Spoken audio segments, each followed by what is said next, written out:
दादा दादा दादा तुझी बहीण आली रे. दादा कुठे? आत्या किती वेळ ऍक्टिंग करशील ग? गपरा पाणी आण जा. आत्या पाणी काचचा ग्लास नाहीये का? नको आहे का? नाही दे. हो ना ग वहिनी, 2च दिवस यायला मिळते इकडे. पैसे पण 2च दिवस मिळतात. काय बोललोस? काय नाही कुठे काय? दादा अरे किती दिवसांनी बघते मी तुला रे माझा दादा. तेच वर्षातून 2 दिवसच येतेस. तेच त्याला खूप दिवस झाले ना. हो वर्ष झालं. ये ना भावा ये. आत्या आई विचारते जेवायला काय बनवायचं? काही नको रे, मला काही नको. मला माझा भाऊ भेटलाय, माझं पोट भरलंय, मला नको आज जेवायला. तेवढी पनीरची भाजी करायला सांगा. माझा भावा सदा सुखी राहा, तुला कसलीच कमी पडू नये रे देवा. तुला काय पाहिजे? मला काय नकोय रे.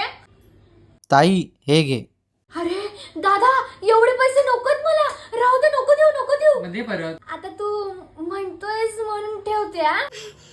भावा तुला राखी आवडली ना रे? हो आवडली. भावा ते आपल्या गावच्या जमिनीचं काय? आत्ते राखी बांधून झाली ना, चल मी तुला सोडतो, परत तुला बस पण नाही मिळणार. हो दादा येते आम्ही. जमीन तर मी घेऊन राहीनच, पण तू चल रे सोडला नाही तुला ठेचला ना माझं नावच बदली. दादा येते आम्ही.